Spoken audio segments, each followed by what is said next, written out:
श्री गुरुदेव दत्त। पूछते हैं दोस्त लोग, सर ये मिडल ईस्ट में कौन जीतेगा? प्रभु की माया देखो, 4 साल से रशिया यूक्रेन का वॉर चल रहा है, उसका रिजल्ट नहीं आया। कौन जीतता है? इसमें गोला बारूद बनाने वाली कंपनियां जीतती हैं और मानवता दिन ब दिन हारते जाती है। अभी ये पूछो और आगे आप ये पूछोगे कि ये ईसा और मूसा में कौन जीतेगा? क्योंकि जो भी अभी इस दुनिया में हो रहा है, जितने भी वॉर के फ्रंट है, वो बाद में तो ईसा मूसा में ही कन्वर्ट होना है। तो अपना छोटी बुद्धि का इस्तेमाल मत करो। ये जो भी हो रहा है वो महाजंग के लिए हो रहा है, उसके ही लिए ये सब पाया रख रहे हैं। समझ गए? हाँ, लंबी दृष्टि रखो। ये जो भी हो रहा है वो फाइनल ईसा मूसा की जंग के लिए ही हो रहा है। कौन हार, उसके बाद भी कौन हारेगा, कौन जीतेगा? इस्लाम भी जीरो हो जाएगा, ईसाई भी जीरो हो जाएगा, तो फिर कौन हारा, कौन जीता? केवल मानवता ही हारेगी। कल के न्यूज़ से 1000 टन गोला बारूद इजराइल को भेजा गया। कौन कमाया, कौन जीता इसे? ये गोला बारूद कमाने वाले ही कमाया। है? इजराइल को बोला मैं तेरे साथ हूँ। अभी धीरे से अमेरिका वाले पतली गली से निकलने की कोशिश कर रहे हैं, लेकिन इजराइल को ईरान के साथ ऐसे भिड़ा दिया कि यह जंग अभी ईसा मूसा में ही ख़त्म होगी। अमेरिका चाहे तो भी इससे छूट नहीं सकेगा। इसकी आग उसके घर तक जाने वाली। बहुत जलेगा अमेरिका, बहुत बहुत। और उसको साथ देने वाले ये सब पूरे यूरोप, कनाडा, सब ऑस्ट्रेलिया, न्यूजीलैंड सब जलेंगे। तभी तो मैं बोल रहा हूँ स्मशान मुझे दिख रहा है। बोला था ना मैंने, क्या बोला था? अक्टूबर नवंबर से ब्लास्ट। देखो कैसा, कितना टन गोला बारूद हर दिन बरस रहा। ये सभी घटनाओं के पीछे एक घटना भी बहुत नहीं समझे है ना आज तक। गाय की हत्या करने वाले, गौ मांस खाने वाले, सभी जगह ब्लास्ट।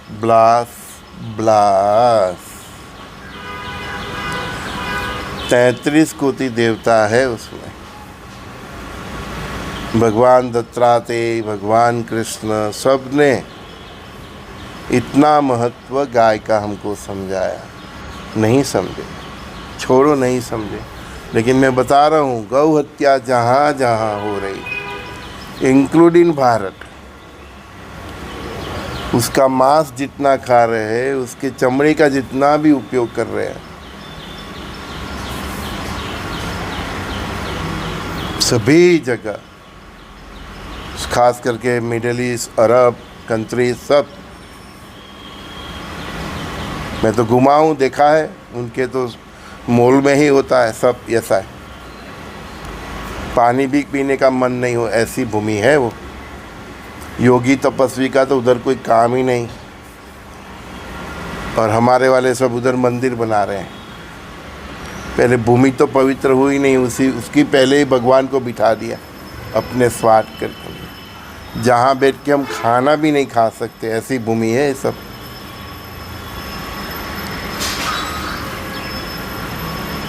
तो ये गाय की हत्या करने वाले, गौ मांस की को खाने वाले, भारत में भी है कई स्टेट में, जहाँ भी बुसरखाना चल रहा है, उसको व्यवसाय करने वाले, सबके ऊपर ये ब्लास्ट की बिजली गिरने वाली है।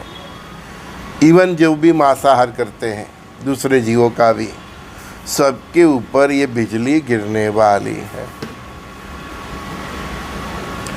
लेकिन ये जितना भी तांडव अभी चल रहा है यूरोप, अमेरिका, अरब देशों में, इसके पीछे का एक ये भी कारण, हमारे यहाँ 1500 साल राज किया, ईरान में जो पारसियों के साथ किया ये लोगों ने, तो अब वो भुगत रहे हैं। और हमारे यहाँ जो 1500 साल राज किया होता तो कोई बात नहीं, लेकिन क्या किया, अत्याचार का या दुराचार किया, व्यभिचार किया, माता बहनों तक, मंदिरों तक नहीं छोड़ा, तो अब भुगतेंगे। साथ में गौ माता की हत्या, उसका खाना, ऋषि मुनियों को भी नहीं छोड़ा। खाने की चीज़ों में भी इतनी मिलावट के जो तपस्वी है उसके भी पेट में जाए तो फिर प्रलय नहीं होगा तो क्या होगा। बहुत परमाणु बम गिरने वाले, हो सके तो अपने रूम में, एक घर के एक रूम में गाय के गोबर से बनाया हुआ रूम बनाइए, क्योंकि जब इन फ्यूचर में आपके शहरों पे पड़ेगा तो उसकी रेडिएशन से बचने के लिए गौशाला तो आपके घर में होनी ही चाहिए। गौशाला नहीं कर सकते तो एक ऐसा रूम बनाइए। हमेशा अपने घर में गोबर, वो छाना बोलते हैं ना उसके, हाँ, वो गौमूत्र रखिए, क्योंकि जब इमरजेंसी ऐसी आएगी ढूंढने से भी नहीं मिलेगा। हमारे कई भारतीय लोग जो विदेशों में है, वो मॉल, उनके स्टोर होते हैं, गैस स्टेशन, ये सब उधर, तो उधर भी वो लोग ये बीफ बेचते हैं। बेचने वाले भी बहुत भुगतेंगे। पूरा एक साइकिल है, गौ माता की हत्या से लेके, उसको बेचने वाले से लेके खाने वाले तक। मैंने तो बार बार मना किया है, बोलता है सर वो नहीं बेचेंगे तो हमारे गैस स्टेशन पे कोई आएगा ही नहीं। वो तुम्हारी प्रॉब्लम, भुगतेंगे आप। उधर से भाग के इंडिया आए तो भी भुगतेंगे।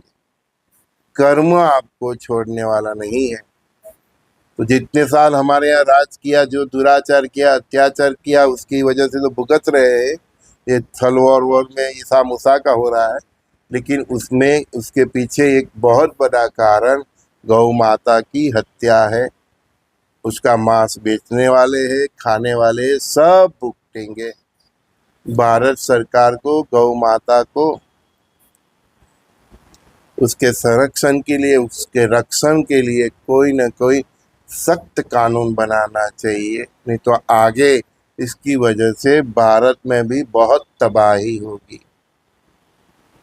जहाँ पे एक कत्ती है, जो काटते हैं, जो खाते हैं, वो सभी शहर गांवों पे बिजली गिरेगी।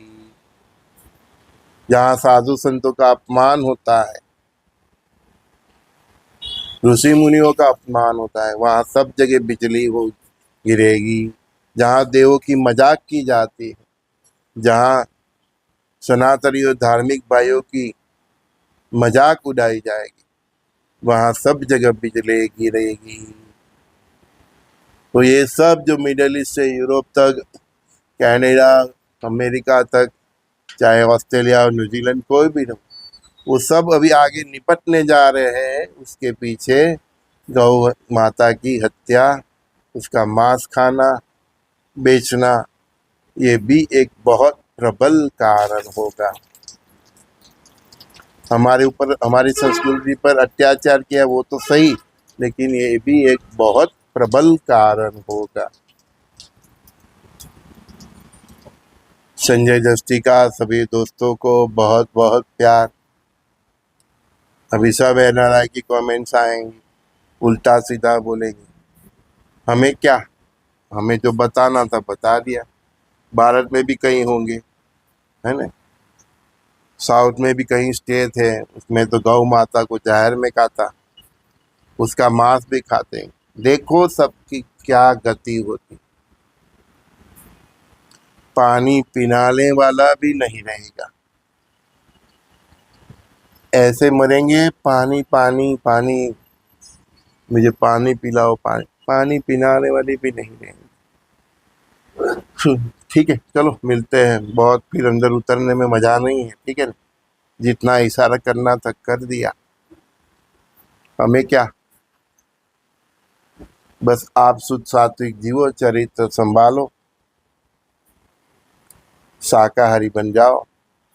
आज तक खाया है तो परमात्मा के पास जाके तौबा कर लो, अपनी कुल देवी के माफी मांग लो। शबाब कबाब और शराब से दूर रहोगे तो ही बचोगे। और उसके ऊपर ये गौ हत्या और ये सब जो, उसका तो राग भी नहीं मिलने वाले।